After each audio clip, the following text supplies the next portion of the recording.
vis actuellement en Angleterre et si je pouvais conseiller à plus de personnes de la Guadeloupe, de la Martinique et de la Guyane, les Antilles Guyane, de venir en Angleterre, je le ferais. C'est vraiment un environnement où si vous êtes ambitieux, si vous avez la niaque, vous allez réussir. C'est vraiment un environnement où l'idée d'entrepreneuriat n'est pas cassée par des taxes. Il y a beaucoup de taxes, oui, mais ce n'est pas aussi excessif qu'en France. Ici, si vous décidez de créer une entreprise, rien que l'attitude des gens autour de vous vous donne envie de créer une entreprise. On va pas dire que c'est facile, mais on va dire que il y a une mentalité qui est propre aux gens qui parlent anglais comparé aux gens qui parlent français. Les Anglais, la langue anglaise s'attache beaucoup au commerce. Donc, vous allez trouver beaucoup d'opportunités et d'attitudes vis-à-vis de vos idées d'entreprise. Donc, on ne peut pas éternellement être une entreprise, un entrepreneur ou une idée d'entreprise. À un certain moment, il faut être une vraie entreprise qui crée des emplois, qui génère des chiffres. Donc ça, tout ça est très, très possible en Angleterre. Mais il y a aussi le dark side de tout pays. Tout pays a ses limites, tout pays a ses problèmes. Il y a des problèmes aux Antilles, bien sûr. Il y a des problèmes chez les colonisateurs. Et on va pas dire que c'est dû à l'attitude, on parle souvent de racisme. Ce que les gens pensent des Noirs n'est pas mon problème. À partir du moment où je peux me lever le matin et je n'ai pas à gérer vos personnalités, c'est pour ça que j'ai créé une entreprise. Pas parce que je veux être un directeur, pas parce que je veux prétendre une image que je ne peux pas soutenir. J'ai toujours eu cette idée d'être entrepreneur parce que je sais que ma personnalité n'est pas adaptée au monde du travail. Dans le monde du travail, il faut survivre des coups bas, il faut survivre des couteaux dans le dos et je n'ai pas la personnalité de fermer ma bouche face à ces choses. Donc, comment vous faites pour survivre un environnement où vous devez revenir chaque matin 365 jours par an? Enfin, ça, c'était mon introduction. Aujourd'hui, je veux discuter d'une situation qui m'a fait extrêmement mal. Récemment, j'ai vécu quelque chose que je vais pas étendre, mais récemment, je pense que les gens qui me connaissent et qui m'ont connu ont noté que j'étais sur les réseaux sociaux en train de poster des choses que peut-être eux, ils n'ont pas compris. Je vais pas m'expliquer ici, mais je veux que ces gens sachent que ce n'est pas tout ce que vous traversez dans la vie qui définit ce que les autres traversent dans leur vie. Il y a des choses qui se, qui se font à titre expérimental. Je vais être gentille, je ne vais pas attribuer ça au racisme, je ne vais pas attribuer ça à l'eugénisme, je ne vais pas attribuer ça à de l'agression personnelle, parce que je ne suis pas la seule à traverser ça. Je ne suis pas la seule qui a parlé des individus ciblés. Donc, je me définis pas comme un individu ciblé, soit dit en passant, mais j'ai découvert ces gens et j'ai noté que pas mal de choses qu'ils ont traversées, je les ai traversées. Et eux, ils se fatiguent à essayer de comprendre pourquoi. Moi, je me pose même pas la question pourquoi. J'ai pas ce genre de temps. J'ai mes rêves, j'ai mes ambitions et j'ai mon temps. Mon temps n'est pas là pour réfléchir à ce que les gens choisissent de faire aux autres. Mon temps est là pour réunir toutes les preuves que je peux réunir. Et si demain je dois aller dans un tribunal, j'irai dans un tribunal. Mais tout ça pour dire que quand les gens vont sur les réseaux sociaux, ne pensez pas qu'ils racontent n'importe quoi et ils savent pas de quoi ils parlent. Voilà, ça c'était mon anecdote. Donc, mon anecdote, si vous voulez vous étendre dessus, vous pouvez vous référer au livre que j'ai écrit, Être un individu ciblé. Et là, je parle pas forcément de moi, mais je parle du phénomène, je parle de la définition de ce phénomène et de tout ce qui tourne autour. J'avais l'ambition de le mettre en audiobook parce que c'est très cher de le faire sortir de l'Angleterre pour aller aux Antilles-Guyane.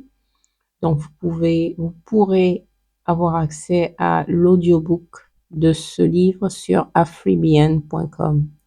Afribian, ça s'écrit afribean.com.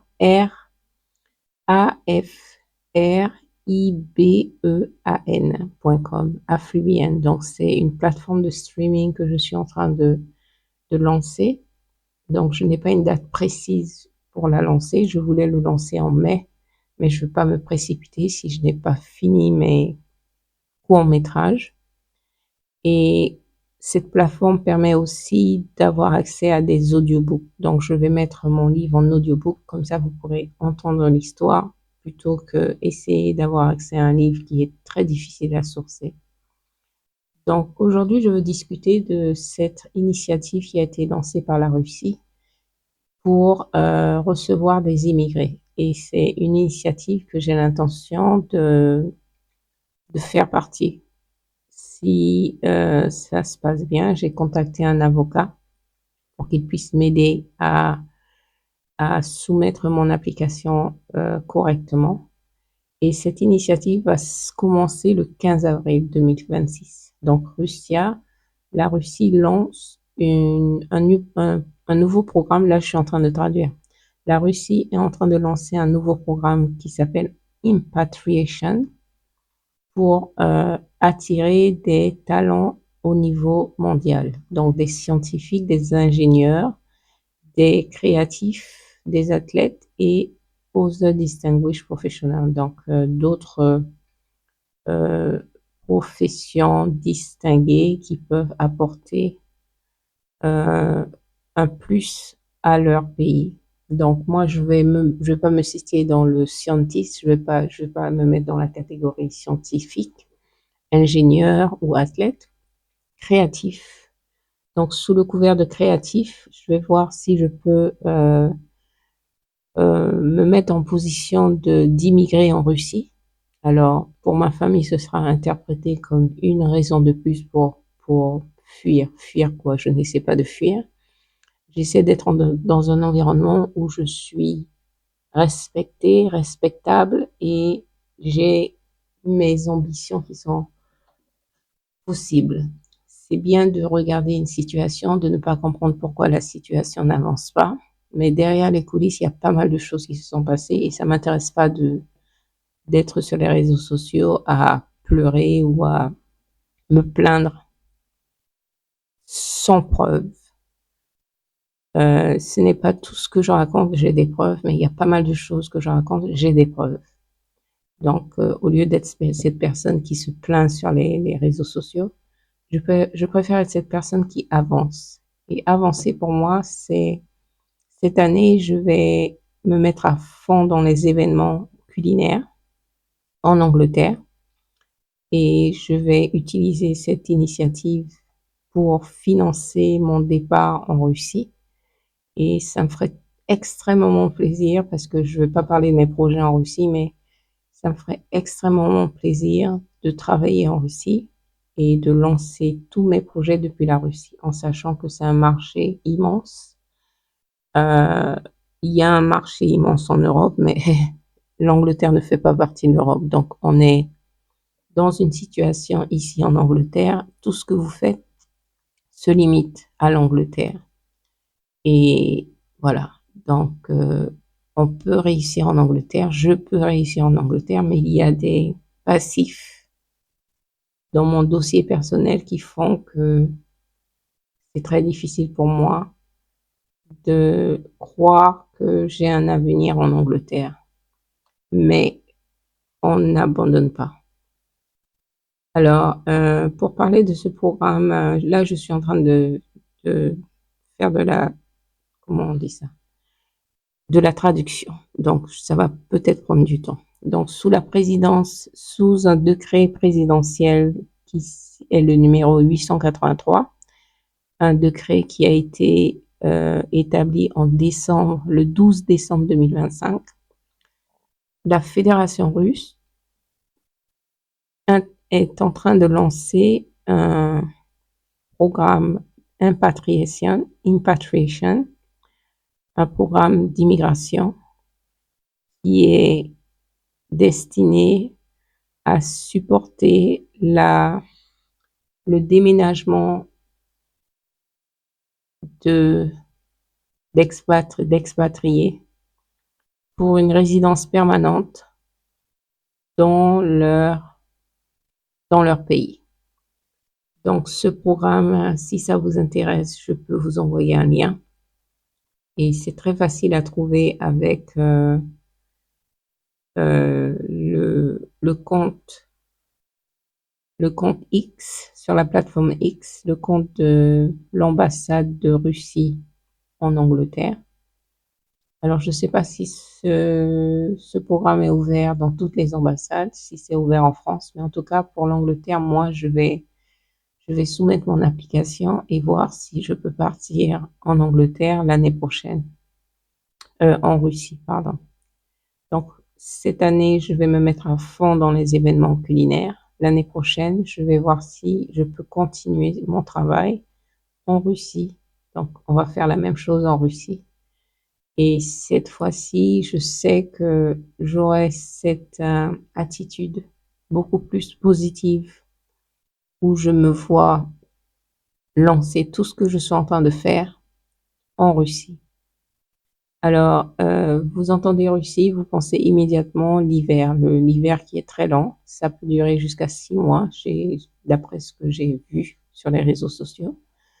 Les températures vont à moins 30 degrés. Ça peut aller jusqu'à moins 50 degrés. Je suis quelqu'un qui est très casanière, donc me retrouver à rester chez moi pendant une longue période parce que dehors il fait très froid, c'est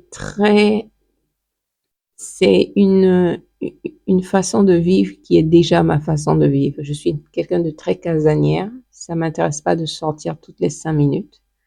Donc, vivre dans un pays où tout le monde se retrouve bloqué chez eux parce que c'est l'hiver, c'est un environnement qui est pour moi. À partir du moment où vous vivez dans un appartement qui est bien chauffé ou une maison, l'idéal serait une maison. Si c'est bien chauffé, qu'est-ce que vous avez à faire que dehors il fait moins 30 degrés ou le soleil, est-ce qu'il y a du soleil à Paris pendant l'hiver? Et rien n'empêche quand on a bien travaillé toute l'année de partir en vacances quand on n'a plus envie de rester pendant une longue période d'hiver en Russie. Donc mon style de vie en Russie, je le vois déjà. Je travaille dur, je travaille sur mes projets, je les lance et à chaque 2 fois par an, je m'arrange pour aller dans un endroit où il y a plus de soleil. Et régulièrement, je fais venir mes enfants pour qu'ils viennent me visiter parce que je me vois pas forcer mes enfants à me suivre là où je vais. Ils viendront quand ils viendront, s'ils veulent venir. Mais personnellement, je ne vais pas les forcer, je ne vais même pas les inviter avant de m'installer. Donc, si ce genre de programme vous intéresse, ce serait vraiment une aventure si je pouvais dire, ah ben tiens, je ne suis pas la seule qui va partir, il y a quelqu'un qui veut venir avec moi. Ce n'est pas une invitation à vivre ensemble, c'est une invitation à partir ensemble. C'est une invitation à documenter ensemble. Donc, je vous filme, vous me filmez. Et puis, on a du contenu qui peut devenir un documentaire sur notre expatriation en Russie. Donc, si ça vous intéresse, me contactez en message privé et on organise ça. Mais moi, je suis très sérieuse. Comme j'ai dit, j'ai contacté un avocat pour qu'il puisse proprement mettre mon application pour que je puisse être expatriée l'année prochaine. Là, je me donne le temps de lancer ce que j'ai dit que je lançais, de faire ce que j'ai dit que je voulais faire et de voir ce que ça donne. Et avec les résultats, on va financer mon départ en Russie. Voilà, on a fait le tour en cette matinée, on peut boucler la discussion. Comme pour le créole guyanais, c'était un petit déjeuner corsé avec une discussion chaque jour pour vous inspirer avec un tiens béyetio sur Yana News. Passez une bonne journée.